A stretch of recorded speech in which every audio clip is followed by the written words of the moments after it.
চাই, দেখেন এই যে মাসুদ ভাই এখন পর্যন্ত যেটা বললো, মুশকিলটা হইলো যেমন আপনি আমার সরাসরি আমার একটা পরিচয় আছে যে আমি এই জুলাই বিপ্লবের বলি অথবা জুলাই গণ অভ্যুত্থানের বলি এটার একটা শরীক, আমরা সবাই মিলে হাসিনাকে তাড়াইতে বাধ্য করছি, এর মানে এগুলো ব্যাপারে আমাদের কোনো গ্লানি নাই। কিন্তু মাসুদ ভাইয়ের ক্ষেত্রে যেটা ব্যাপার, মাসুদ ভাই দেখেন আপনি যখন কথা বলছিলেন আপনাকে তখন মাসুদ ভাই প্রথমে বলেছে একটা যে লীগের পান্ডা ছাড়া আর কেউ এটাকে অস্বীকার করবেন, এর মানে লীগকে তিনি প্রথমবার পান্ডা বললেন, এইটা শুনে তো দর্শকরা খুশি হবে। একটু পরে যে কাজটা মাসুদ ভাই করেছেন ওইটাই হলো বাংলাদেশের জন্য সামনে। আপনি কি মাসুদ ভাইয়ের কথা বিশ্লেষণ করবেন? তাহলে আপনি মাসুদ ভাইয়ের কথা বিশ্লেষণ করেন, আমি আপনাকে স্মরণ করাই দেই যে মাসুদ ভাই লীগকে পান্ডাই প্রথমবার বলতেছেন না, দর্শককে খুশি করার জন্য বলতেছেন না, এবং গত 15 বছর ধরে অন্তত পক্ষে 50,000 বার তিনি এইসব কথা বলেছেন। আচ্ছা ভাই, তাহলে আমি আপনাকে মনে করাই দিই, মাসুদ ভাই যদি গত 15 বছর ধরে এটা বলে থাকে, এর সাথে আরেকটা সত্য হলো শাহবাগে যখন নিকৃষ্টতম মব হয়েছে বাংলাদেশের, এবং সেটাকে আমার দেশ যখন ভীষণ ভাবে ব্যানার হেডিং করে এক্সপোজ করছে যে শাহবাগে ফ্যাসিবাদের পদধ্বনি, তখন মাসুদ ভাইয়ের প্রোফাইলে এখনো আছে 10ই ফেব্রুয়ারি 2013 মাসুদ ভাই একটা স্ট্যাটাস দিছে আমার দেশের সেইটার যে এইটার নাম যদি হয় সাংবাদিকতা তাহলে আমি লজ্জিত। এর মানে যেই শাহবাগ বাংলাদেশের বিচার ব্যবস্থা ধ্বংস করছে, রাষ্ট্র ধ্বংস করছে, পুরো সিস্টেমকে কোলাপস করছে, সেইটাকে যে পত্রিকা এক্সপোজ করার পরে পত্রিকার সম্পাদক জেল কাটছে, মাথা তার উড়ে দিছে। কিন্তু আপনাকে আমি আরেকটু মানে একটা সেন্টিমেন্টাল জার্নি করাই। আমার দেশ পত্রিকা কিন্তু শাহবাগের এই আন্দোলনকে সমর্থন করেছে। আপনি 2013 সালের 6 ফেব্রুয়ারি, 7 ফেব্রুয়ারি, 8 ফেব্রুয়ারি পত্রিকা দেখেন। 9 ফেব্রুয়ারি বা 10 ফেব্রুয়ারি, আমার আপনার মতো এত শার্প ব্রেন না, কিন্তু 9 ফেব্রুয়ারি এসে তারা এটাকে প্রতিধ্বনি বলেছেন, ফেসিবাদের প্রতিধ্বনি হোক, যে প্রতিধ্বনি বলেছেন সেটা বলেছেন। এখন ঘটনা হইতেছে যে আমরা সাংবাদিকতা ছাত্র ভাই, আমরা কোনো একটা পত্রিকার রিপোর্টে যখন একটা অবজেক্টিভ জায়গা থেকে যখন একটা সাবজেক্টিভ জায়গা নেওয়া হয়, আমরা আমাদের প্রাইভেট ওয়ালে মাসুদ ভাই জবাব মাসুদ ভাই দিবেন, মাসুদ ভাই আমার থেকে মানে আমি মাসুদ ভাই একদল করি এরকম ব্যাপারটা না, কিন্তু আমরা যখন কোনো কিছু সাবজেক্ট মানে এটা আমাদের ট্রেনিং ভাই, কোনো কিছু যখন অবজেক্টিভ জিনিসটা যখন সাবজেক্টিভ হইতে দেখি আমরা এটাকে প্রতিবাদ জানাবো। এবং আমরা কিন্তু প্রথম আলোর মন্তব্য প্রতিবেদনেরও প্রতিবাদ জানাতে দেখছি যখন এটা অবজেক্টিভিটির জায়গা থেকে সেটা সাবজেক্টিভিটিতে গেছে। খালেদ ভাই এই আলাপটা হলো পলিটিক্যাল কারেক্টনেসের জায়গা। মাসুদ ভাই তো শুধু সাংবাদিক না, মাসুদ ভাই মূলত যেটা করে এটা অ্যাক্টিভিজমই করে, এটা তো সমস্যা না, পৃথিবীর বহু বড় সাংবাদিকরা প্যারালালি সাংবাদিক এবং অ্যাক্টিভিস্ট, কোনো সমস্যা নাই। কিন্তু সমস্যা হলো মাসুদ ভাই যখন এই যে শাহবাগের প্রতিধ্বনি যখন আমার দেশ বলে এইটা যদি সাংবাদিকতা হয় তাহলে মাসুদ ভাই যখন লজ্জা পায়, সেই মাসুদ ভাই এইমাত্র যেটা করলো সে লিগকে পান্ডা পইলে পরের লাইনে বলতেছে যে আগের সরকারের চেয়ে ভালো চালাতে পারছে, এই সরকারের হাজারটা সমস্যা আছে, আমরা বলবো এই সরকারের দায়ও বাংলাদেশের সকল জনগণের, চেয়ে দাদা পারবে না। কিন্তু আপনি কি এটাকে কোনোভাবে গত ফ্যাসিবাদী আমলের সাথে তুলনা করতে পারবেন? কেন তুলনা করলে কি হবে? আমি বলবো হাসিনা ফেসিবাদী সরকার ছিল, কিন্তু এই সরকার ফেসিবাদী না, কিন্তু হাসিনার চেয়ে অর্থনৈতিক বা রাজনৈতিকভাবে ভালো চালাইছে কি খারাপ চালাইছে। আমি যদি দেখি হাদি, আপনি আমাকে বলেন, কালকে আসিফ মাহমুদ সজীব ভাই আমার অনুষ্ঠানে এসে বলছে যে এই সরকারের ভিতরে সরকার তার বিরুদ্ধে ষড়যন্ত্র করতেছে, এটাকে আমি কি বলবো? ভালো বলবো? আমি বলবো ওয়াইসা বলছে যে ডিজিএফআই তার জায়গা থেকে ছবি তুইলা এজেন্সি করে বিদেশে পাঠাইতেছে, আমি এটাকে ভালো বলবো এই সরকারকে? যখন আমি জানি যে ডিজিএফআই ডক্টর মাহমুদ ইউনূসের আন্ডারে। খালেদ ভাই এই সরকারের সবথেকে বেশি সমালোচনা ইনকিলাব মঞ্চের চেয়ে বেশি কেউ করে নাই, শব্দ ধরে ধরে বাক্য ধরে ধরে গত একটা বছর। আপনি জাস্ট পত্রিকা দেখেন, আপনি মিডিয়া দেখেন, কিন্তু প্রবলেম হলো আপনি যখন ফ্রেমিংটা, আপনি যখন একটু আগে বললো না যে এই যে ভাই একটু আগে বললো যে আপনি যখন জিজ্ঞেস করলেন মাসুদ ভাইকে যে তাহলে এর আগের যে ওই যে বর্তমান উত্তরের মেয়র সে যোগ্য না, তাহলে আসলে যোগ্যতাটা কি? তখন ভাই বললো যে ধরে নিচ্ছি তারা চোর, মানে ধরেন খোকা ভাইয়ের কথা বলেছে, আদিক সাহেবের কথা বলেছে, এর মানে মাসুদ ভাই বলছেন ধরে নিচ্ছি চোর, এর মানে কি চোর ধরে নেওয়া লাগবে? তারা চোর না। আমি আপনাকে বলি, আপনি অনেক জনপ্রিয় মানুষ, প্রচুর লোক আমাদের এখানে আপনাকে দেখতেছে, কিন্তু আপনি কিন্তু মানে আমি জানি না মানে আপনি খেয়াল করতেছেন কিনা, ধরে নেই চোরের পাশাপাশি উনি যে কথার উপর স্ট্রেস দিচ্ছেন সেইটা হচ্ছে যে উনারা একটা সিস্টেমের মধ্যে আসছেন, ভোট বা ভোটের নামে প্রহসনের নামে, ভোটের নামে প্রহসনের নামে, আর উনি আসছেন আর এজাজ সাহেব আসছেন কালকে আসিফ মাহমুদ সজীব ভাই বলছে যেটা সরকারের উপদেষ্টা পরিষদ সিদ্ধান্ত নিয়েছে আমাকে দিয়ে, মানে আমি এটা এক্সিকিউট করছি মাত্র। এখন খালেদ ভাই এটা আপনার কাছে ভালো সিস্টেম লাগতেছে? আমার কাছে ভালো উত্তর আছে, আমার কাছে ভীষণ ভালো উত্তর আছে, আমি দিব না। যদি আমি সরকারের স্পোকসপারসন হইতাম আজকে, আমি যদি শফিক ভাই হইতাম অথবা আমি যদি এনসিপির মুখপাত্র হইতাম, তাইলে আমি উত্তরগুলো দিতাম। কিন্তু আমি যেহেতু ইনকিলাব মঞ্চের মুখপাত্র, এই সরকারের আমি তো হাজারটা ক্রিটিক করি, সুতরাং আমি তাকে ডিফেন্ড করবো না। আমি শুধু বলে নিচ্ছি যে এই যে শব্দগুলো চয়নের জায়গা, যে ধীরে ধীরে যেরকম ন্যারেটিভ নির্মিত হয়, আমি শুধু এই জায়গাটা ফোকাস করি। আমার মনে হয় যে আমি হাদি সাহেবকে বুঝতে পেরেছি। আমি কামাল ভাই আপনার কাছ থেকে একটু জানতে চাই, এইটা কিন্তু সত্যি কথা, আপনি মাঝে মাঝে যেহেতু আপনি অনেক জনপ্রিয় মুখ, আপনার কথায় শব্দ চয়নে অনেক সময় মনে হয় যে আপনি আওয়ামী লীগকে এই সরকারের থেকে ভালো বলতেছেন, আওয়ামী লীগ আপনার দ্বারা বেনিফিটেড হচ্ছে, এটাও মনে হয়। এবং আপনি হাদিকে শুনেছেন, আমার কোনো প্রশ্ন এই পর্যায়ে নাই, আপনি যদি এটাকে একটু অ্যাড্রেস করেন। সরি দেখেন, আমি বলি আপনাকে, আমি কিন্তু মানে এখানে হাদি যে কমপ্লেনগুলো আমার বিষয়ে তুলেছেন, আমি খুব খুশি হয়েছি এই কারণে এই প্রশ্নগুলোর আমি আসলে জবাব দিতেই চাই, কিন্তু দেওয়ার সুযোগ পাই না। মনে করুন আমি যদি হুট করে বলি, তোমার তো জিজ্ঞাসা করি না, তুমি বলো কেন, তো এটা কি ঝামেলা? তো প্রশ্নগুলি উত্তর দেওয়া দরকার। আমি একটা করে বলি, প্রথমত বলি, শেষ থেকে বলি যে এই সরকারের চেয়ে আওয়ামী লীগ সরকার ভালো, এটা আমি কখনো উচ্চারণ করিনি এবং ঘুণাক্ষরে চিন্তাও করি না। আমি চিন্তাও করি না, এটা আমার চিন্তার বাইরে। কারণ এই সরকার খারাপ কিছু করলে আমরা বলতে পারতেছি। আমি ডক্টর ইউনূসের কোনো একটা কাজ পছন্দ না হলে আমরা বলতে পারতেছি। হাসিনা সরকারের সময় আমরা সরাসরি বলতে পারতাম না, আমিও বলতে পারতাম না, আমি অনেক কিছু বলছি। আমি হাসিনা গভর্নমেন্টের বিরুদ্ধে, তার কর্মকাণ্ডের বিরুদ্ধে, বিভিন্ন কাজের বিরুদ্ধে অনেক কিছু বলছি, কিন্তু এখন যেভাবে সরাসরি বলি, এতটা সরাসরি বলতে পারতাম না। কারণ আমার কিন্তু কেউ থ্রেট দেয় নাই। আমি আবার বলি আপনাকে, আমার হাসিনা সরকারের আমলেও কেউ কখনো থ্রেট দেয় নাই, এই সরকারের আমলেও আমার কখনো কেউ থ্রেট দেয় নাই। আমি বলেন যে দেয় না, আমাকে বলে হাসিনা সরকার আমরা থ্রেট দেয় নাই, তার মানে তুমি তলে তলে আওয়ামী লীগ আসিলা, তো এই সরকারের আমলেও তো আমার কেউ থ্রেট দেয় নাই, তাহলে আমি তলে তলে একসঙ্গে আসি না? কামাল ভাই, আমি একটু যোগ করি, হাসিনা সরকার আমলে এটা ভয়াবহ ছিল, কারণ আমি যেহেতু এই বিজনেসে আসি, মানে সরি এই চাকরিতে আসি 28-29 বছর ধরে, আমি কিন্তু খেয়াল করি। কারণ আপনি দেখেন এখন কিন্তু যে কোনো টেলিভিশন, যে কোনো আপনাকে ডাকতে দ্বিধা করে না, বরং আপনাকে চায়, আপনি সময় দিতে পারেন না, যদিও আপনি সরকারের প্রতি অনেক বেশি ক্রিটিক্যাল। কিন্তু যখনই আপনি আওয়ামী লীগ সরকারের প্রতি ক্রিটিক্যাল ছিলেন, আমরা বিদেশে বসে আপনাকে পাইতে হইতো, অন্য টেলিভিশন আপনাকে ডাকতে সাহস করতো না। এই একটা স্পষ্ট কথা আছে, এই স্পষ্ট বুঝতাম না। জি, আমি ওটা হয়তো ওটা আমি বুঝতাম না, কিন্তু আমি যেটা বুঝতাম, আমি বলি আমাকে 2-1 ডিজিএফআই থেকে কফি খাওয়ার দাওয়াত দিছে, রাইট, আগের আমলে, বাট আমি যাইনি। আমি বলছি আমার সময় নাই, তারা কিন্তু আমার অভদ্র আচরণ করে না, ধমকায় নাই, এবং তাই বলে ওদের আমি সমর্থন করি? নো, কোনো বিবেচনাতেই করি না। এবং আমি আবারও তো বললাম যে আমি এই সরকারের চেয়ে ওটাকে ভালো, বেটার, এটা মনে করার কথা আমি চিন্তাও করি না। কারণ ওই সরকারে এত এত সমস্ত লোক ছিলেন, খোদ সরকার প্রধান থেকে শুরু করে শেখ হাসিনা সম্পর্কে আমি যে সমস্ত কথাবার্তা বলেছি, হাদি হয়তো ভুলে গেছে, হয়তো অন্য কিছু নিয়ে ব্যস্ত ছিল, আমার মতো ক্ষুদ্র মানুষের কথা তার খেয়াল করার দরকার নাই। কিন্তু আমি আবারও বলি যে আমি কখনোই তাদেরকে, মানে আমি মনে করি বাংলাদেশের সবচেয়ে বড় ক্ষতিটা শেখ হাসিনা এবং তার আশেপাশের লোকজন করে দিয়ে গেছেন ভাই, এটা রিয়েলিটি, এটা মানতে আমার কোনো দ্বিধা নাই। আগেও শুনে এখন আমি টু দ্য পয়েন্ট একটা প্রশ্নের জবাব দিই, যে প্রশ্নের জবাব আপনি কিছুটা দিয়েছেন, সেটা হলো যে শাহবাগের ওই আন্দোলন নিয়ে, ওইটা নিয়ে ওই সময়ে ইনকিলাবের যে জিনিসটা হয়েছে, আমি ওইটাকে জার্নালিজম মনে করি না। না ইয়াতে আমাদের পত্রিকায় আমি মনে করি আমাদের, সরি ইনকিলাব আমাদের দেশের, ওটাকে আমি জার্নালিজম এখনো মনে করি না। আমি মনে করি অ্যাক্টিভিজম এবং জার্নালিজম দুটো ডিফারেন্ট জিনিস, টোটালি মানে আলাদা জিনিস একটা। উনি যেটা করেছেন, মাহমুদুর রহমান সাহেব, উনি আসলে সাংবাদিক না তো ভাই, এটা বলে লাভ নাই। আমার একটা প্রশ্ন আছে, কারণ ভাই আপনি আমার দেশের মাহমুদুর রহমান সাহেবের জার্নালিজমকে জার্নালিজম মনে করলেন না, কিন্তু 10 বছর ধরে আমাদের অন্যান্য পত্রপত্রিকা বা সাংবাদিকরা যা করছে তা কি জার্নালিজম ছিল? তারই কি আপনি এত কঠিনভাবে আক্রমণ করছেন, নাম ধরে বলছেন? আমি একটা কথা বলি আপনাকে, কয়েকদিন আগে জনকণ্ঠ দখল হয়ে গেল, কয়েকদিন আগের কথা, দখল হয়ে গেল, আবার চলে আসলো, ওরা আবার আপোষ করে ফেলাইলো। জনকণ্ঠ যখন দখল হলো, আমি দখল হওয়াটাকে কিন্তু আমি সমালোচনা করেছি, আবার পাশাপাশি আমি এটাও বলেছি যে শামীমা এ খান কিভাবে জনকণ্ঠের সম্পাদক হয়েছেন এটা আমি বুঝতে পারি না। কারণ আমি জনকণ্ঠের সাংবাদিকতা করেছি টানা 12 বছর, কিন্তু কামাল ভাই, এবং শামীমা এখানে একদিনের জন্য ওখানে আসেন নাই, কিন্তু কামাল ভাই হাজবেন্ড মারা যাওয়ার পরে উনি সম্পাদক হন কিভাবে? কিন্তু কামাল ভাই, আমি বুঝি না, কামাল ভাই এটা বলতে পারবো না। কামাল ভাই, আতিকুল্লাহ খান মাসুদ কিভাবে সম্পাদক হয়েছে, জনকণ্ঠের সম্পাদক, সেই প্রশ্নটা আপনি তুলেন নাই। মাহমুদুর রহমান সাহেবের যোগ্যতা আছে, ওটাও তুলছি, ওটাও তুলেছি, আমি বলি আপনাকে, ওটাও তুলেছি, কেন তুলবো না?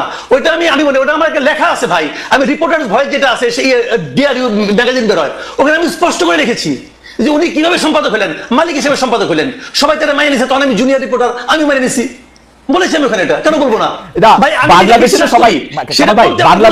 বাংলাদেশে তো সবাই মালিক সম্পাদক। আনার হোসেন মঞ্জু কিভাবে সম্পাদক হলেন ইত্তেফাকের? আচ্ছা, এখানে একটা কথা আছে, কথাটা হলো কেন বলি আপনাকে, শাহাবুদ্দিন সাহেবের আইনটা করার আগ পর্যন্ত তো সম্পাদক হতে কোনো বাধা ছিল না, ওটা তারা আইন হতে পারতো।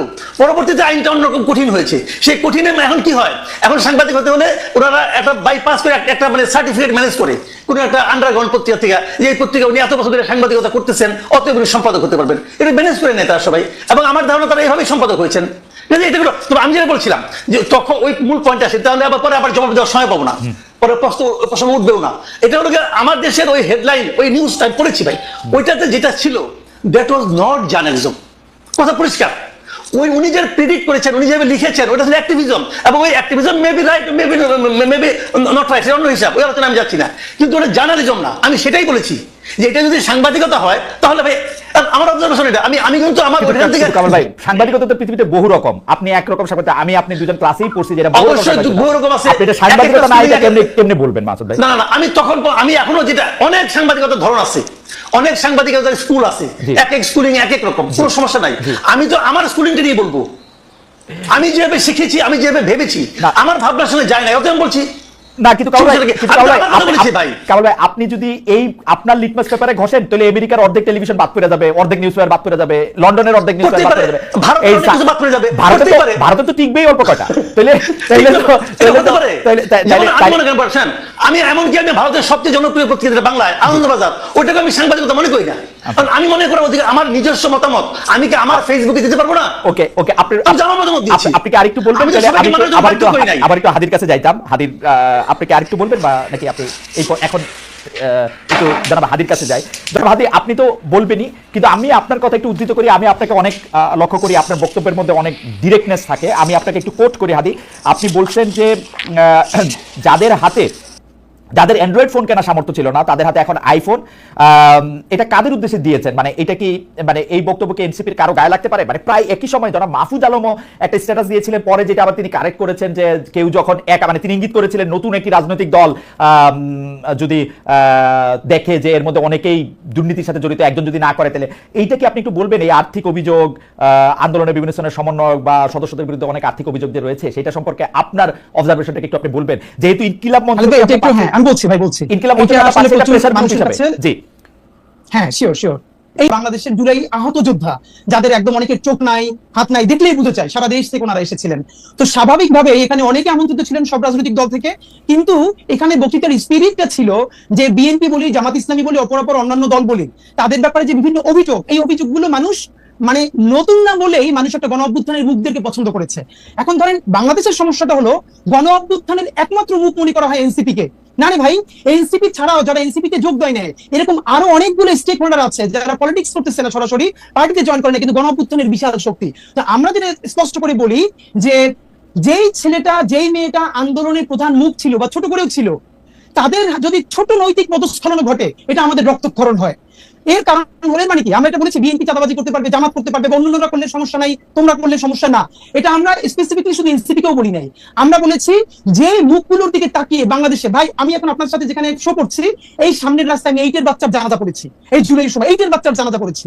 তো বাবা মা ভাই বোন মিলে, পরিবার নিয়ে যারা রাজপথে নেমেছে বুলেটের সামনে, এই মুখগুলোর জন্য, এই মুখগুলো যদি কোনোভাবে সামান্য নৈতিক পদস্খলন ঘটে, মানুষের হৃদয়ে রক্তক্ষরণ হয়। সুতরাং আমার জুলাইয়ের আহত ভাইদেরকে অ্যাড্রেস করে বলেছি, ইনক্লুডিং মি, আমাকেও বলেছি যে আমরা কোনোভাবে করাপ্টেড হতে পারবো না, তাতে বিএনপি হোক, জামাত ইসলামী হোক, যে যা হোক, ইভেন যদি এনসিপি করাপ্টেড হতে পারবো না, এটা তো একটা পায়াস উইশ। কিন্তু আপনি তো অলরেডি করাপশনের একটা এলিগেশন দিবেন, কারণ অ্যান্ড্রয়েড ফোনের দাম আমরা গড়ে ধরে নিতে পারি 20-25 হাজার টাকা, আইফোনের দাম হচ্ছে 2-2.5 লাখ টাকা, 1.5 লাখ টাকা এক এক হিসাবে। আপনি তো অলরেডি একটা এলিগেশন দিবেন যে আইফোনের মালিক হয়ে গেছে, এটা আপনি কাদের দিবেন?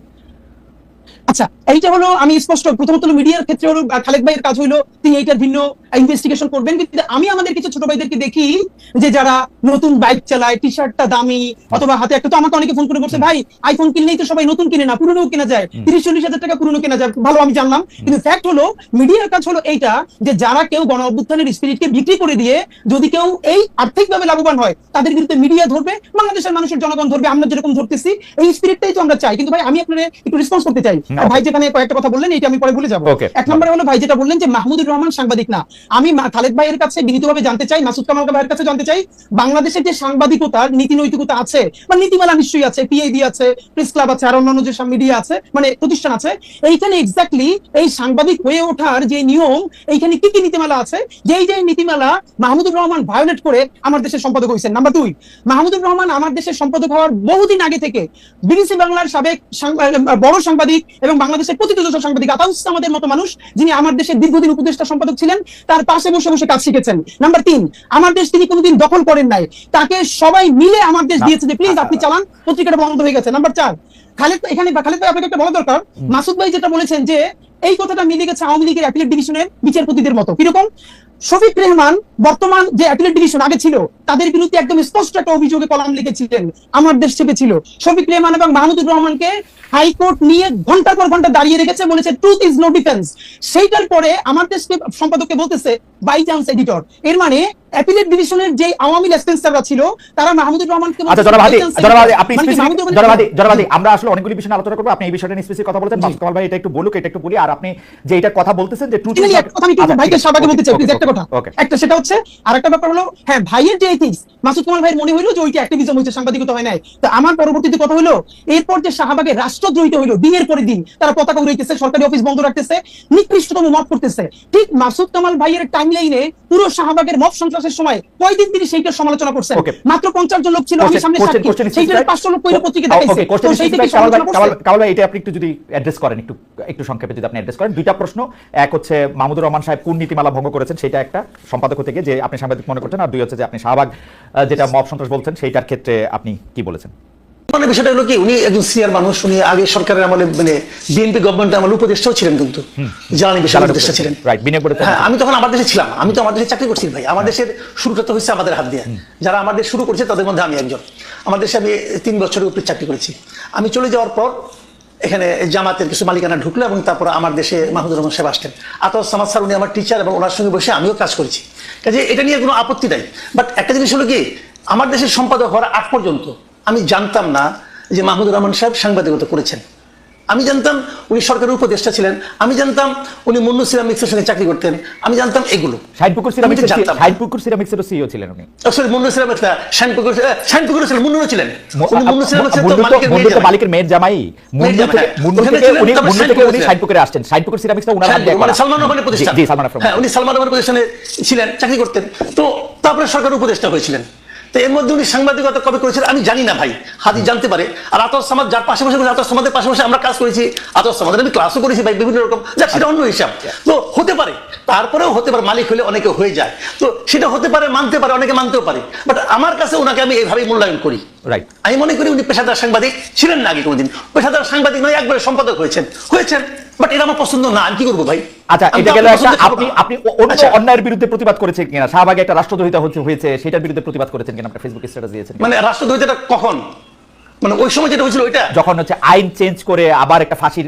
আচ্ছা, আমি এটা বলি, ওই সময় আমি একটা কথা, একটা আর্টিকেল লিখেছিলাম এক জায়গায়, সেই আর্টিকেল দেখে আমি একটু আপনাদের বলি। আমি বললাম যে শাহবাগে যে এই যে এত লোক আন্দোলন করতেছে, আন্দোলনটা কেন? আন্দোলনটা হলো কাদের মোল্লার বিরুদ্ধে একটা রায় যেটা হয়েছে, সেই রায়ের আপত্তি। রায়টা কে দিয়েছে? একজন বিচারক দিয়েছে। তাহলে ভুলটা করলে কে করছে? কাদের মোল্লা করছে না ওই বিচারক করছে? ওই বিচারক করছে। ওই বিচারকটা কে? কেউ নাম জানে? আমি এই প্রশ্নটা করছি। এই যে এখানে এত লোক আছে, তারা তো ওই বিচারকের বিরুদ্ধে স্লোগান দিচ্ছে না। ভাই শুনেন, আমি কোনো পলিটিক্স করি না, এক নাম্বার। আমি কোনো দল করি না, কোনো দলের প্রতি আমার কোনো অনুরাগ কিংবা বিরাগ নাই। আমি সাংবাদিকের দৃষ্টি থেকে দেখি, আমার কাছে মনে হয়েছিল ওই যে লোকগুলি জমায়েত, ওই যে মানে হাজার হাজার লোক জমায়েত হয়েছিল দীর্ঘদিন, ওই লোকগুলি একটা ঘোরের মধ্যে ছিল, তাদেরকে ঘোরের মধ্যে রাখা হয়েছিল। এই কারণে যে যদি আপনি আন্দোলন করতেন, আন্দোলন তো স্লোগানটা ওঠা কথা ছিল বিচারকের বিরুদ্ধে, সেই রায়টা কেন দিল? আমার মনে হয় যে কামাল ভাই পয়েন্ট তুলে ধরেছেন। আমরা একটু জানাব হাদির কাছে আসি। গত 1 বছরে মিছিলে, মিটিং এ সবাই গালিগালাজের ব্যবহার দেখা যাচ্ছে, ব্যবহারের রাজনীতি দেখা যাচ্ছে। এই গালিগালাজকে খুব স্বাভাবিক করা হচ্ছে, এক ধরনের মবকে চালানো, করা। এবং যখন এটি নিয়ে প্রশ্ন করা হচ্ছে, অনেকেই বলছেন যে মব তো আরো অনেক আগে থেকে হচ্ছে, এটা তো নতুন না। কিন্তু নতুন না হোক, আমরা নতুন বন্দোবস্তের কথা শুনেছি, সেই জায়গা থেকে যদি আপনি একটু বলেন। আরেকটা কথা, এই প্রশ্নগুলি আপনি যদি একটু ছোট ছোট করে একটু যদি বলেন, যে জুলাই যোদ্ধাদের ব্যাপারে আপনি কিন্তু খুবই সরব, আপনি আবারও বলতেছিলেন, কিন্তু জুলাই যোদ্ধাদের যারা আহত রয়েছেন, নিহত রয়েছেন, তাদের প্রতি যে সঠিক সম্মান বা সম্মানীর ব্যবহারটা সরকার করতে পারলো না, এর জন্য আপনি আসলে কারে দায়ী করেন? এটার জন্য তো আসলে কোনো ভিতরের ষড়যন্ত্র, ডিজিএফআই এর কোনো কিছু দরকার নাই। ডক্টর ইউনূস এবং তার উপদেষ্টা পরিষদের সিদ্ধান্তই যথেষ্ট ছিল, এবং এগুলি ইজি, মানে আমাদের চোখের সামনে হয়েছে, রেকর্ডেড আছে, এগুলি ইজি ছিল। এর জন্য আপনি কাকে দায়ী করেন? আর এই যে গালিগালাজ, মব, এই বিভিন্ন জায়গায় আইন নিজের হাতে তুলে নেওয়া, এই জায়গাগুলিকে আপনি আসলে কিভাবে দেখেন? জনাব হাদি। ওকে ভাই, ব্যাপার হলো যেটা ওই 1 মিনিটে বলে রাখা, ভাই যেটা বললেন, ওই মাহমুদ ভাইয়ের প্রশ্ন নাই সামনে বলি। পৃথিবীতে এরকম 1 ঘন্টা আলাপ করা যাবে যে অসংখ্য বড় বড় মিডিয়া হাউস আছে, যার প্রধান সম্পাদক অন্য প্রফেশনে ছিলেন, তারপরে সেখানে এসে নিজেকে প্রতিষ্ঠিত করেছেন নিজের যোগ্যতায়। এটা হলো একটা ব্যাপার। নাম্বার 2, দ্বিতীয় প্রশ্নটা আমি ভাই আপনাকে যেটা একটু বলি, যে আপনি যেটা বলছিলেন যে গত যে অ্যাক্টিভিজমের জায়গা থেকে এই যে জুলাই যোদ্ধা বলি, জুলাইয়ের শহীদ বলি, আহত বলি, তাদের ব্যাপারে সরকারের দেখেন কমপক্ষে 1000-এর বেশি অন স্ক্রিন বলেছি, আমাদের কাছে রেকর্ড আছে। এই সরকারের এখন পর্যন্ত সব থেকে যে বড় ব্যর্থতা, যেই গণ অভ্যুত্থানের স্পিরিট, যেই শহীদদের রক্তের মধ্য দিয়ে তার ম্যান্ডেট হয়েছে, সে তাদের প্রতি সুবিচার করতে পারে নাই। প্রথমত কি পারে নাই? এই যে এতগুলো শহীদ আপনি খেয়াল করেন, এখন পর্যন্ত কি আপনি বলতে পারবেন সেন্ট্রাল ডেটাবেসে ঢুকে প্রত্যেক শহীদের বাড়ি কোথায়, তার অবস্থা কি, তাকে কিভাবে পুনর্বাসিত করা হয়েছে, এর কি ন্যাশনাল একটা ডেটাবেস? 1000 বার বলেছি, বিদেশি প্রবাসী অনেক ভাইয়েরা তাদেরকে সাহায্য করতে চায়, ঠিক কিভাবে করবে? সরকারের একটা জাতীয় ডেটাবেস থাকবে, অমুক শহীদ এই কয়জন পরিবারের সদস্য মারা গেছে এবং তার পরিবারের এই অবস্থাটাকে পুনর্বাসন করতে পারে না। হাদি জাস্ট ছোট করে বলি, এই ব্যর্থতার কথা আপনি অনেকবার বলেছেন, আপনার মুখে আমি অনেকবার শুনেছি। আপনি যদি কারণটা বলতেন যে সরকার এটা করবে না কেন? সরকার তো ওইটাই কারণ ভাই, দুইটা।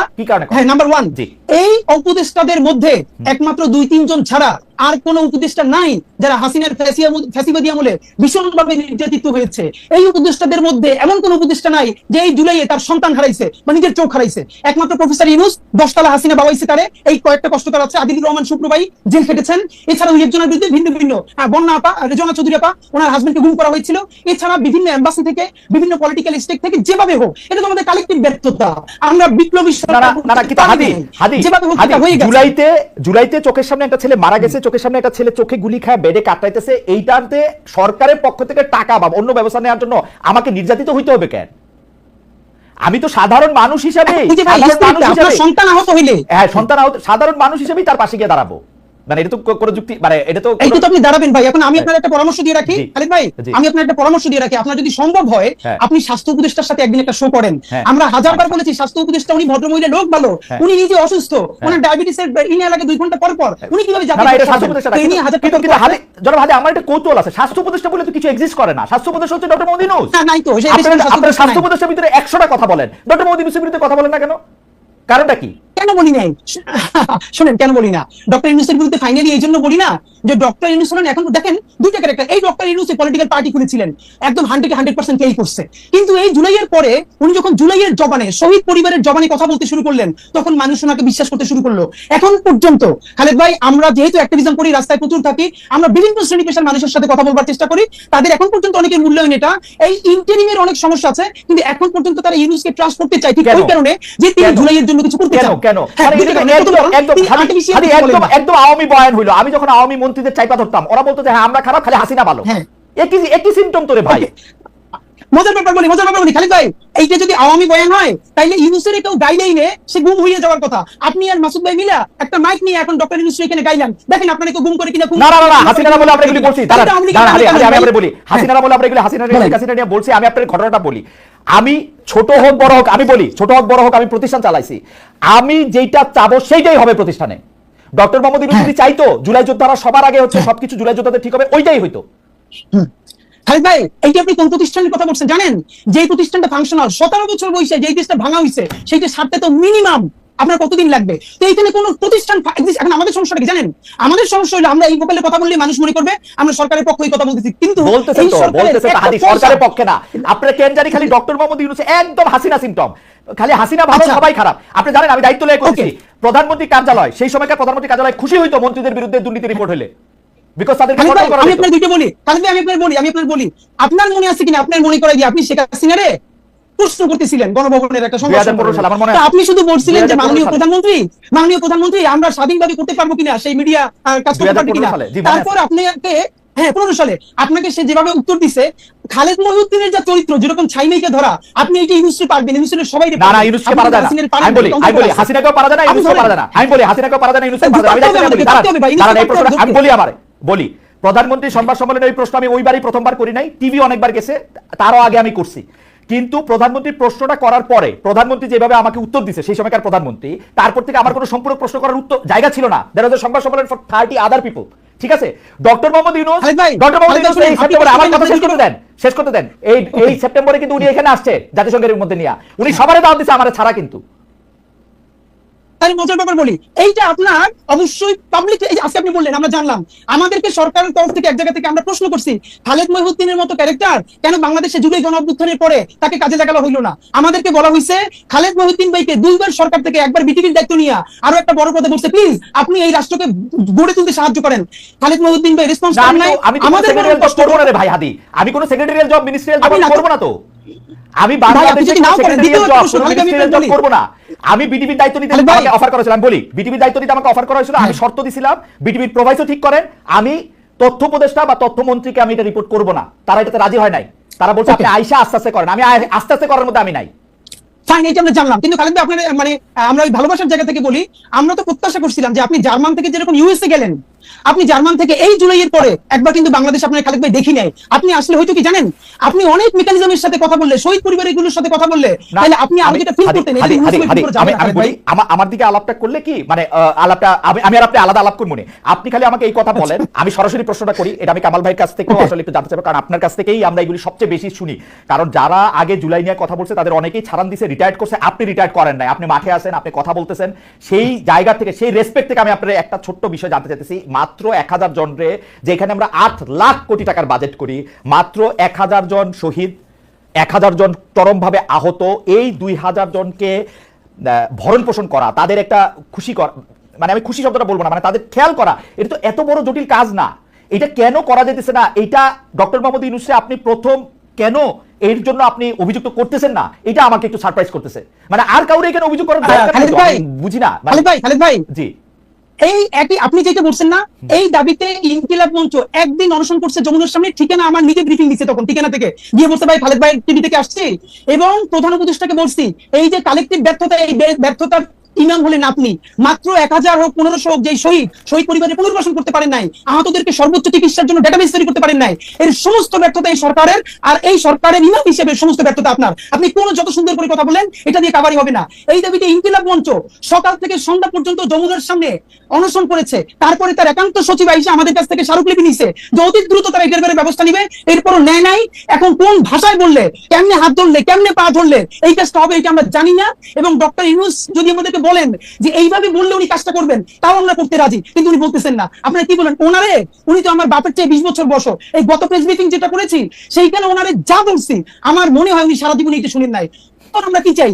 ওনাকে দিয়ে অন্তত ন্যূনতম সেই কেসটা হোক যেটা পলিটিক্যাল পার্টি চাইতেছে না। ওনার এই জন্য এক হাত ধরে রেখে আর এক হাত ধরে গাইলে যে ন্যূনতম কিছু সংস্কারটা ওনার মাধ্যমে হোক, ওনার আন্তর্জাতিক এই স্বীকৃতির মধ্যে দিয়া, আর তো কিছু না ভাই। উনি তো আমার ডাটা খালু ফুপা না। ইনকিলাব মঞ্চ আজ পর্যন্ত এই সরকারের কোনো একটা পয়সা তো দূরের কথা, প্রোগ্রামে পর্যন্ত উপস্থিত হয় না। এই যে ঘোষণাপত্রের প্রোগ্রাম গেছে, ইনকিলাব মঞ্চের মুখপাত্র হিসেবে আমি ভিতরে দাওয়াত পাইছি অনার, কিন্তু ভিতরে যাই নাই। আমি আমার ভাই বোনদেরকে নিয়ে রাস্তায় ভিজে ভিজে দাঁড়াই শুনছি, ভিতরে যাওয়াটা প্রয়োজন মনে করি নাই। কিন্তু ওনাকে চূড়ান্তভাবে শেষ পর্যন্ত ধরে রাখতে চাই কেন?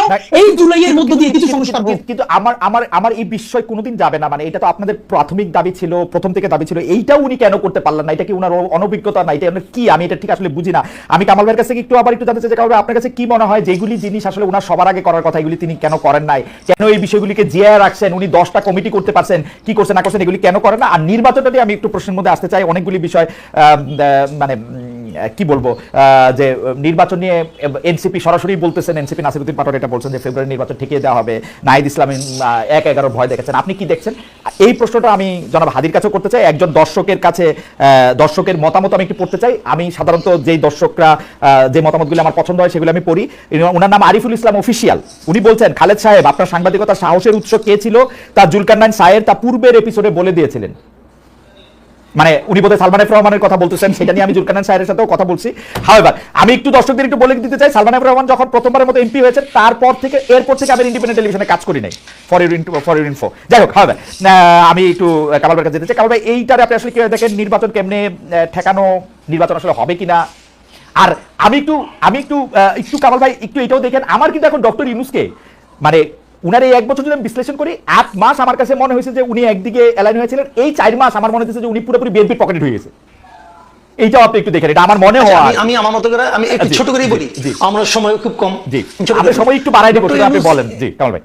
আচ্ছা, এই যে ডক্টর ইউনূসের যে কথা বলে হাদিও বললেন যে এই যে তালিকা করা, মৃতদের তালিকা করা, যারা শহীদ হয়েছে তাদের তালিকা করা, আহতদের তালিকা করা, তাদের দায়িত্ব না, এই বিষয়গুলো করা যে কোনো সরকারের পক্ষে 2 মাসের কাজ ভাই, জাস্ট 2 মাসের কাজ। কারণ সরকারের তো হাত সব জায়গায় আছে, সরকারের সংস্থা একদম গ্রাম পর্যায়ে পর্যন্ত আমাদের দেশে আছে। এটা সংগ্রহ করা, চেক করা, রিচেক করা, এটা কোনো ব্যাপার না। তাহলে তো ওটা করলেন না কেন? করলেন না দুটো কারণে আমি বলি আপনাকে। প্রথম কারণ হলো, আমি শুরু থেকেই বলছি, এটা একটা নন সিরিয়াস টাইপের গভর্নমেন্ট। একটা সরকারের যে দায়িত্বটা থাকে, যখন একটা পলিটিক্যাল গভর্নমেন্ট থাকে না, তাদের জনগণের কাছে অনেকগুলো কমিটমেন্ট থাকে, এদের কোনো কমিটমেন্ট নাই। এটা 1 নম্বর। যদি কোনো বিপ্লবী সরকার হয়, তারও একটা কিন্তু কমিটমেন্ট থাকে, এটা তার বিবেকের কাছে একটা কমিটমেন্ট থাকে যে আমাকে এই লোকগুলো নিজের জীবন দেয়া আমাকে এখানে বসাইছে, অতএব এই কাজগুলো আমার করার দায়িত্ব। এই ধরনের কোনো কমিটমেন্ট এদের নাই।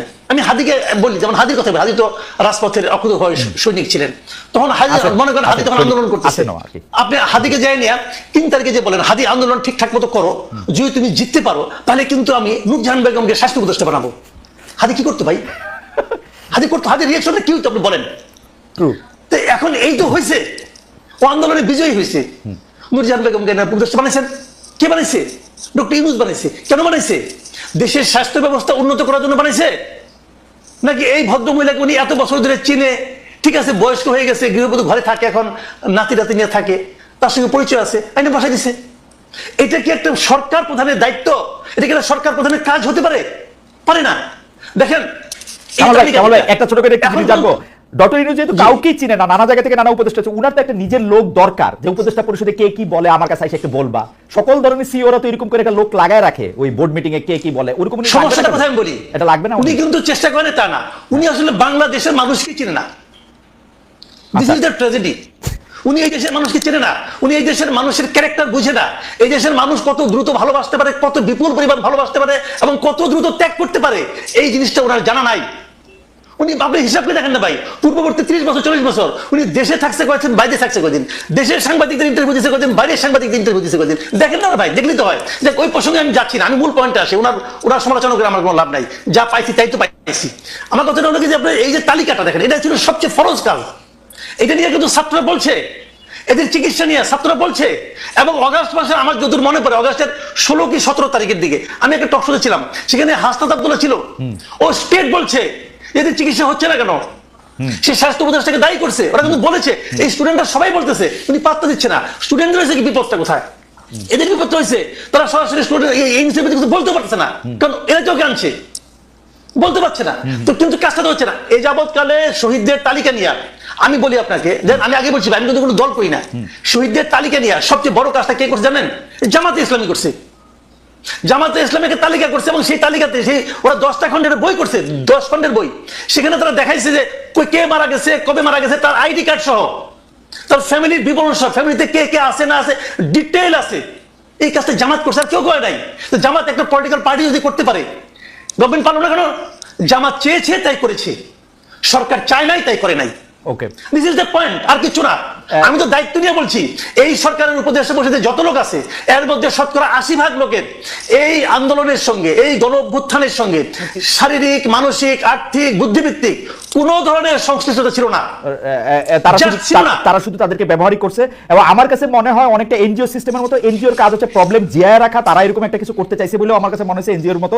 কিন্তু আপনার কাছে আমি একটু দর্শকের একটা মন্তব্য আপনার উদ্দেশ্যে এটাকে আমি করে রেখে একটু জনাব হাদির কাছে যাই। জনাব আল মামুন তিনি বলছেন, কামাল সাহেবকে জিজ্ঞেস করেন, তিনি ওই দিন বললেন যে যারা ডিবি অফিসের ভাত খেয়ে আন্দোলন প্রত্যাহার করে তারা এখন বড় নেতা, এটার ব্যাখ্যা দিলে ভালো হয়। আমরা আসছি কামাল ভাই আপনার কাছে।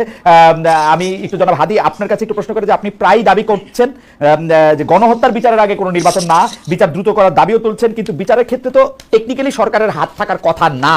মানে আমরা তো ওই রকম ভাবে শেখ হাসিনা সরকারের মতো ট্রাইব্যুনালের নিয়ন্ত্রণ করবো ওরকম বিচার আমরা চাই না। বিচার পক্ষে আইন কানুন মেনে এগোতে হবে। তো সেই ক্ষেত্রে আপনারা বিচারের কতটুকু অগ্রগতি চান, বা সরকার বিচারটাকে কিভাবে তাড়াতাড়ি করবে সেটা যদি আপনি বলেন, বা নির্বাচন কমিশন কিভাবে করবে? ওকে খালিদ ভাই, এখানে আমরা যেটা খুবই স্পেসিফিকলি বলেছি, যেহেতু এখন দেশ ভোটের ট্রেনে উঠে গেছে, এখানে আমরা খুবই ফাইনালি একদম বলেছি যে বিচার তো একটা লম্বা প্রক্রিয়া। এখন দেখেন বাংলাদেশের বাস্তবতা হলো, দেখেন এই যে আপনি রাজনৈতিক দলগুলোর কথা বললেন, ইভেন এই সরকারের সমালোচনার ক্ষেত্রেও যেটা বাংলাদেশের রাজনৈতিক দলগুলোর সমস্যা হলো, তারা প্রেস ব্রিফিং করে প্রধান উপদেষ্টা অন্যান্যদের সাথে সামনে এসে বলে আমরা তো কোনো নির্বাচনের ভালো রোডম্যাপ পেলাম না। কিন্তু যারা যখন প্রধান উপদেষ্টা বা অন্যান্য উপদেষ্টাদের সাথে বসে, তখন একদল বলে আমার পেট্রো বাংলা লাগবে, আরেক দল বলে আমার অমুক ইউনিভার্সিটির ভিসি লাগবে, আরেক দল বলে আমার স্থানীয় সরকারের সচিব লাগবে। এই ভাগবটোয়ারা পরে যখন তার মন মতো হয় না, তখন বাইরে গিয়ে প্রেসার দেয়। মুশকিল হলো তারা এই সরকারকে সামনে রেখা তারা সবাই নিজের মতো আগে গুছিয়ে নিতেছে, কিন্তু ফেল করলে সরকার লাভ হইলো, বিএনপির লাভ হইলো, জামাতের লাভ হইলো, এনসিপির, কিন্তু ফেল করলে কে? সরকার করবে। নাম্বার 2, গত 4 বছরে খালিদ ভাই আপনি একটা খুবই জিনিস ভালো করে নোটিস করছেন, যে গত 4 মাস ধরে আপনি দেখবেন যে ইউনূস সাহেবের সেই স্পিরিট, সেই ভোকাল নাই, উনি মনে হচ্ছে যেন কোন একটা আপোষের মধ্যে দিয়ে যাচ্ছেন, রাইট? এটা তো সত্য কথা। ওনাকে আমরা বলেছি যে দেখেন আপনার আলোচনায় বুঝে যায় আপনি, হ্যাঁ লন্ডন বৈঠকের পরে বোঝা যাচ্ছে যে আপনি আর্টিফিশিয়াল কথা বলেন, আপনি আনস্ক্রিপ্টেড বলতেন, আপনি স্ক্রিপ্ট দেখে বলেন। এর একটা বড় কারণ ঝামেলাটা হলো এই সরকার মনে করেছিল ইউনূস সাহেব যে এনসিপির যে ভাইরা আছে তারাই হলো তার ভ্যানগার্ড, একমাত্র ছাত্র জনতা, তার চারপাশে একটা লেয়ার তৈরি করা হয়েছে। একমাত্র অল্প কিছু লোকজন ছাড়া আমি আপনাকে ইভেন বলতে পারবো, পিলখানা কমিশনের মতো গুরুত্বপূর্ণ কমিশন, গুম কমিশনের মতো গুরুত্ব কমিশনের সদস্যরা 1.5 মাস ধরে প্রধান উপদেষ্টার সাক্ষাৎকার পান না। আপনি ভাবেন, এর মানে এমন একটা লেয়ার, মানে এবং আরো বলি আর্মি সেক্রেটারি ওনার সাথে যিনি আছেন সম্ভবত যে সচিব, তার ক্লিয়ারেন্স ছাড়া তার কাছে কেউ যেতে পারে না। তো এই যে ক্লিয়ারেন্স ছাড়া এটা হওয়ারই কথা, মানে সরকার প্রধানের হওয়ারই কথা। কিন্তু ভাই আপনি দেখেন গুম কমিশনের মতো একটা সিরিয়াস কমিশন, পিলখানা কমিশনের মতো একটা সিরিয়াস কমিশনের মেম্বার যদি তার সাথে 10 মিনিট কথা বলতে না পারেন, তারা তো কাজ শেষ করে যাবেন। এর মানে হলো তার চারপাশে এরকম একটা বলয় তৈরি করা হয়েছে। এই বলয়টা আমরা বলেছি বারবার ভাঙেন। এই বলয়টা না ভাঙলে আপনি যেটা মাসুদ ভাই বলছেন যে উনি বাংলাদেশের মানুষকে চিনেন না, দেখেন উনি বাংলাদেশের মানুষকে চিনছিলেন বিধায় গ্রামীণ ব্যাংকে সফল করতে পারছেন। কিন্তু এই যে ওনাকে ব্র্যাকেট বন্দি করতেছে কারা? রাজনৈতিক দলগুলো। কিরকম? এই রাজনৈতিক দলগুলো সমস্ত সুবিধা এই সরকারের কাছ থেকে নিবে, কিন্তু এই সরকারের কোনো দায় নিবে না। তারা সবাই মিলা সাদা পাথরের পাথরগুলো খাইয়ে ফেলবে। সেখানে বিএনপি, জামাত ইসলামী সবাই ঐক্যবদ্ধ, কিন্তু দোষ হবে কার? এই সরকার পারে না। কিন্তু দেখেন যখন বন পরিবেশ উপদেষ্টারে যারা ঘেরাও দিছে, সেখানে বিএনপি আছে, সেখানে জামাত ইসলাম আছে, সবাই মিলে আমরা একসাথে। আজকে একটা মজার ব্যাপার বলি ভাই, এই যে পত্রিকা নিউজ করছে যে রাজনৈতিক ঐক্যমত্যে সাদা পাথর লুটপাটের ক্ষেত্রে বাংলাদেশের সব রাজনৈতিক দল বিরাট এনসিপি ছিল, এনসিপি ছিল হাদি, এনসিপি তো নতুন দল, এনসিপি তো করে নাই এখন, জামাত বিএনপি জাতীয় পার্টি মিলা, জামাত বিএনপি জাতীয় পার্টি মিলা করছে, তারা মিলে এই লুটপাটটা করতে চাইতেছে। এখন আমাদের যেটা মুশকিল, আমরা ভাই নির্বাচনের আগে কি চাইতেছি, আমরা বলছি এই নির্বাচন ফেব্রুয়ারিতেও লাগে না, এই নির্বাচন চাইলে ডিসেম্বরেও করা সম্ভব। দুইটা কাজ করেন প্লিজ। এক নম্বরে হলো এই বিচার তো লম্বা সময় ধরে চলবে, কিন্তু অ্যাটলিস্ট যারা একদম নির্দেশদাতা, আপনি তাদের কিছু বিচারের অন্তত আমাদেরকে দেখাই যান যে স্বচ্ছ একটা বিচারিক প্রক্রিয়ার মধ্যে দিয়ে। কিরকম ধরেন আমি সর্বশেষ দেখি যে সর্বশেষ প্রধানমন্ত্রী সহ আরো কয়েকজনের বিরুদ্ধে বিচার প্রক্রিয়া সাক্ষ্য গ্রহণ শুরু হয়েছে, এটাকে আর কিভাবে এক্সপেক্ট করা যায়? আপনার কাছে কি মনে হয়? আরে ভাই এটা দেখেন, এই যে ট্রাইব্যুনাল 2 এইটা গঠন হয়েছে কিছুদিন আগে, অথচ আমরা এই সরকার গঠন হওয়ার সাথে সাথে বলছি ট্রাইব্যুনাল 2 কেন? হাদি, আপনি একজন শিক্ষক মানুষ, আপনি এটা বলেন মামলাটা তো রেডি হইতে সময় লাগে, এইটা একটা এত বড় মামলা, আপনি যদি রেডি করেন, পরের সরকার আসলে বা অন্য কেউ আসলে, অন্য কারো বাজে ইন্টেনশন থাকলে এটা তো টিকবে না, মামলাটা তো রেডি করতে হবে। ভাই আপনি একটু আন্তর্জাতিক অপরাধ ট্রাইব্যুনালে যারা কাজ করতেছে তাদেরকে একটু কাইন্ডলি ডাইকে কথা বলেন যে এই মামলা যেন খুবই ভালো ডকুমেন্টেড করে দ্রুত করা যায়, এই জন্য তাদের এক্সট্রা কি ইনিশিয়েটিভ ছিল আমি আপনাদের বলি, দায়িত্ব নিয়ে আপনি ফ্যাক্ট চেক করেন। এই যে আইসিটি করা হয়েছে, তাদের সাথে পুলিশ দেওয়া হয়েছে না, সব থেকে দুর্বলতম পুলিশ, যার কান্দা থেকে বন্দুক খুলে বলে আমাদেরকে বলতেছে সেখানকার সদস্যরা, এমনও হয়েছে যে অপরাধী ধরতে গেছে পুলিশ দৌড়িয়ে পারে না, তো এই যে আন্তর্জাতিক অপরাধ ট্রাইব্যুনালের যে টিম তারা দৌড়ে আসামি ধরতেছে। কিরে ভাই, ওকে, মানে অপরাধ ট্রাইব্যুনালের যে আসামি ধরা বন্দুক খুলে পড়ে সেই রকম কি আপনি রাখছেন? আবার আসবো আপনার কাছে, আপনার বক্তব্য পরিষ্কার। আমি একটু কামাল ভাইয়ের কাছে ফিরি। কামাল ভাই, আপনার বিরুদ্ধে বা আপনার কাছে জানতে চাওয়া হয়েছিল যে জনাব আল মামুন প্রশ্নটি করেছিলেন, আপনি যদি এই ব্যাপারটা একটু অ্যাড্রেস করতেন, যে আপনি কয়েকদিন আগে বলেছিলেন জুলাই যোদ্ধাদের না, মানে এই আন্দোলনকারীদের সম্পর্কে, যে ডিবি অফিসে ভাত খেয়ে যারা আন্দোলন প্রত্যাহার করেছিল তারা নেতা বনে গেছেন, এইরকম একটা কথা বলেছিলেন। আর আর কামাল ভাই, আমি আরেকটু বলি, আমাদের দর্শকদের মধ্যে একটা বড় অংশ বলতেছেন যে এখন পর্যন্ত বোঝা গেছে কেন আমি ডক্টর মোহাম্মদ ইউনূসের সাথে কথা বলি, কারণ ডক্টর মোহাম্মদ ইউনূস আমাকে দাওয়াত দেন নাই। এই কথা ঠিক না, ডক্টর মোহাম্মদ ইউনূসের কাছ থেকে আমার কোনো দাওয়াত খাওয়ার শখ নাই।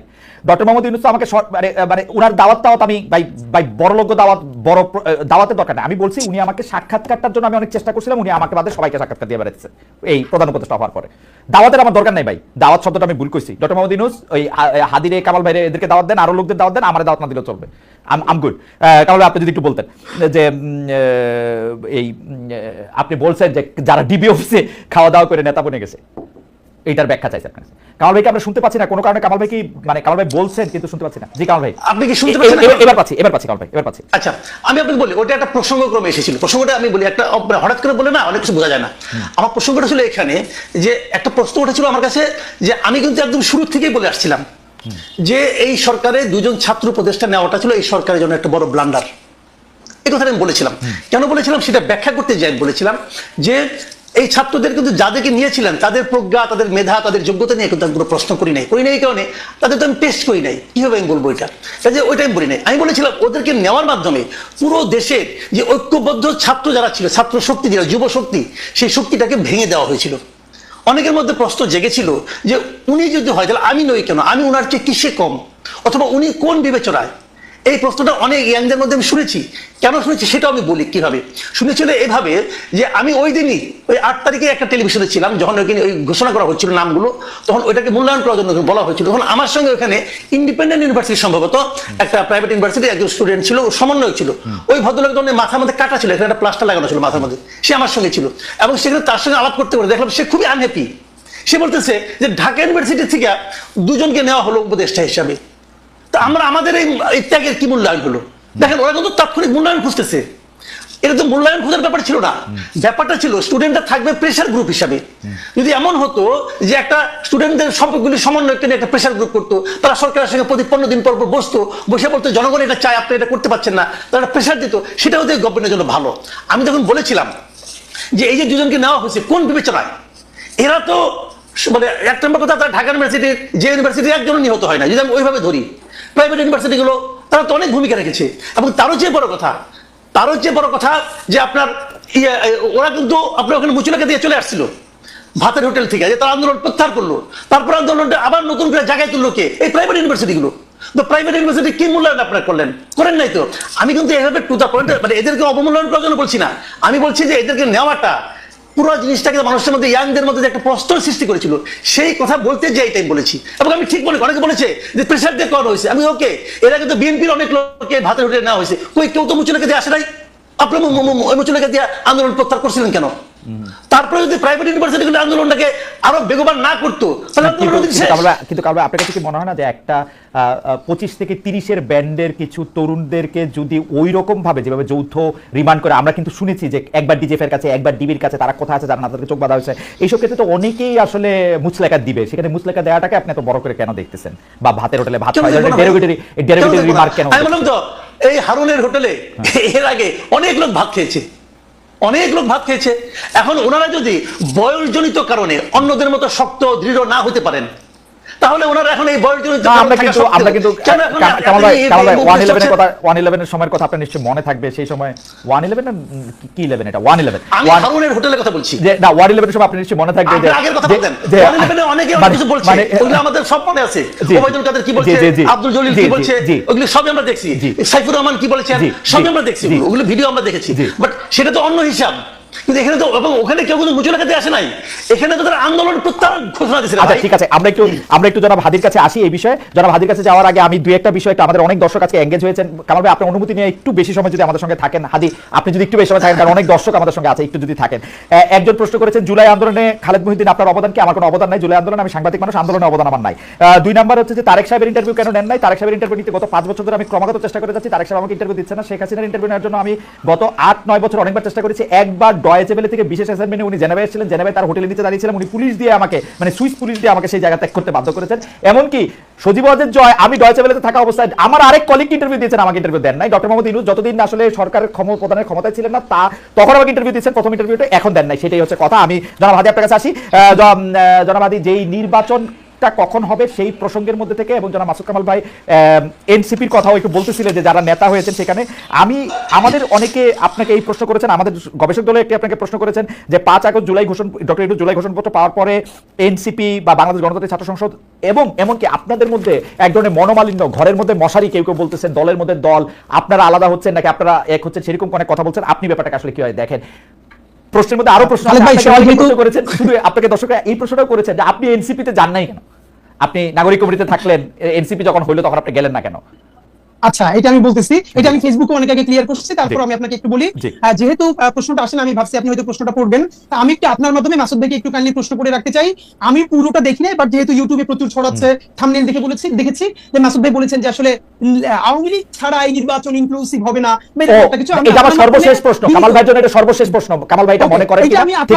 ঠিক আছে, এটা আমার অবশ্যই প্রশ্ন যে কামাল ভাই এটা মনে করেন কিনা। জি রাইট, আপনি যদি আপনি বলেন। নাম্বার 2 হলো এইখানে ভাই একটা ব্যাপার, যে মুচলেখা দেওয়ার যে কথাটা বললেন না মাসুদ কামাল ভাই, যে ওরা কেন মুচলেখা দিল, একটা ব্যাপার হলো দেখেন, এই গণ অভ্যুত্থানের পরে আমাদের সাথে যারা উপদেষ্টা হয়েছে, বিভিন্ন আন্দোলন করছে, এদের ব্যাপারে যখন যেটা দেখেছি আমরা সমালোচনা করেছি। কিন্তু একটা ব্যাপার দেখেন খালেদ ভাই, আমাদের আজকে আপনারা যত বিপ্লবী মুভি দেখেন, যাই দেখেন, আমি নাহিদের হাজারটা সমালোচনা করছি, নাহিদের করছি, অন্যদের করতেই থাকবো। কিন্তু এরপর আমি যেটুকু অ্যাড্রেস করবো, যদি এই ফ্যাসিবাদের পতন না হইতো, তাইলে যদি প্রথম কারো ফাঁসি হইতো, সেই ফাঁসিটা নাহিদের হইতো, আমার ওয়াকার সাহেবের হইতো, ওয়াকার সাহেবের হইতো, হয়তো সেটা কি ওয়াকার সাহেবের আগে হইতো না নাহিদ সাহেবের আগে হইতো, এটা আমার ডাউট আছে। কারণ আমার কাছে মনে হয় যে শেখ হাসিনার পুরা দায়টা ওয়াকার সাহেবের দেয়। উনি মনে করেন না নাহিদ সাহেব এত বিপ্লবী, উনি মনে করে ওয়াকার সাহেব বেঈমান করছে। আপনি বয়ানটা দেখেন কিন্তু। আচ্ছা ওকে, সেটা যেটাই হোক, কিন্তু সিভিলিয়ানদের মধ্যে, কারণ নাহিদ যেদিন 3 দফা মানে 1 দফায় ঘোষণা করেছে, সেদিন কিন্তু তার মৃত্যুর পরোয়ানা মানে সে স্বাক্ষর করেছে। এখন এখানে ব্যাপার, মুচলেখা দেওয়ার ব্যাপারটা মাসুদ ভাই কেন রিলেট করতে পারবেন আমি আপনাকে বলি। এর কারণ হলো, মাসুদ ভাই এর উত্তরটা একটু আগে বলছে, আপনাকে বললো না যে ওনাকে আওয়ামী লীগের সময়ও ডিজিএফআই থেকে 2-3 বার চা খাইতে ডাকছে, তো উনি যান নাই, কিন্তু কিছু হয় নাই। এর মানে হইলো ডিজিএফআই আসলে অত খারাপ না, এই আমরা যারা খারাপ মানুষ ছিলাম এদেরকে ডিজিএফআই আয়নাগর দিয়ে হেদায়েত করে ফেলছে। কিন্তু মাসুদ ভাই ভাবেন, ডিজিএফআই চা খাইতে ডাকতেছে আর মাসুদ ভাই যাইতেছে না, তাও ডিজিএফআই কিছু বলতেছে না। আমি আপনাকে কিছু ছোট স্মরণ করে দিই। নুরুল কবির ভাই, আমি আমার অনুষ্ঠানে অন্য কোনো কথা যেটা আমি দায়িত্ব নিয়ে করছি, নুরুল কবির ভাই আমার অনুষ্ঠানে গিয়া ডিজিএফআই রে, শেখ হাসিনা রে, মানে ইন্ডিপেন্ডেন্ট টেলিভিশন অনুষ্ঠানে এমন কথা বলছে যেগুলো আমি এখন মুখ দিয়ে করতে পারবো না। ওই কথা বলার আলাদা অবস্থান ছিল, কামাল ভাইদের একটা আলাদা অবস্থান ছিল, যেটার জন্য এখন সহজ না। কামাল ভাই শুধু মনে করাই দিয়ে যে উনি নাহিদের শরীরের দাগ দেখছেন কিনা, ওনার সন্তান যদি হইতো বা ভাই সারা শরীরের কি অবস্থা, কোনো মানুষ সুস্থ থাকতে পারবে? নাহিদের হাজারটা সমালোচনা আমি করি, কিন্তু ভাই নাহিদের শরীরের দাগ কি দেখা যায়? এইটা হলো একটা প্রশ্ন, সুতরাং মুসলিমের উত্তর পাবে। নাম্বার 2, এই সরকারের ভাই বললো না যে ভাই দেখেন, আমি নিজেও বলি এই সরকারের যারা উপদেষ্টা হয়েছে ছাত্রদের, প্রথম হলো কে কে হয়েছে এই প্রশ্নটা পরে। এখন ধরেন আমাদের প্রাইভেট বিশ্ববিদ্যালয়কে আমি বলি, আমরা বলি এই আন্দোলনের বাঁশের কেল্লা। ঢাকা বিশ্ববিদ্যালয় যখন একদম মুক্ত হয়ে গেছে, পুরো আন্দোলন মরে গেছে, তখন এই আন্দোলনকে নতুন করে জীবন দিয়েছে, বাঁচিয়ে রেখেছে প্রাইভেট বিশ্ববিদ্যালয়। কারণ আমার বাসা রামপুরে, আমি আন্দোলনের শুরু থেকে শেষ পর্যন্ত ব্র্যাকের সামনে, ইস্ট ওয়েস্টের সামনে এই পুরো ঘটনার সাক্ষী যে কি হয়েছে। সুতরাং এখন কথা হলো ভাই, ধরেন 10 জন উপদেষ্টা নিবে ছাত্রদের মধ্যে থেকে, তাইলেও কি সকল প্রাইভেট বিশ্ববিদ্যালয় থেকে একজন করে নেওয়া সম্ভব? বাকি যে হাজার হাজার হবে না, সেও তো প্রশ্ন তুলবে, এটা কোনো প্রক্রিয়া না। কিন্তু আমরা বরং যেটা করতে চাই, এই যে 2 জন ছাত্র উপদেষ্টা হইলো, এখানে তো 2 জন না ঠিক হয় না, এই সরকারের একমাত্র বৈধতা এই ছাত্র উপদেষ্টারা তাদের সাথে আছে। কারণ যখনই তারা চাপে পড়ে কোনো অকাজ কইরা, তখন বলে আমাদের সাথে ছাত্ররা আছে, কিন্তু ছাত্ররাও যে দাবি জানায় সেগুলো সে ডক্টর ইউনূস সাহেব একটা বাস্তবায়ন করে না, ক্যাবিনেটে বাস্তবায়ন করে না। কেন করে না? কারণ এই ক্যাবিনেটের অনেকজন উপদেষ্টা ইতিমধ্যে বিভিন্ন রাজনৈতিক দলের সাথে নেগোসিয়েশন করছে। আমার কিন্তু তাই মনে হয়।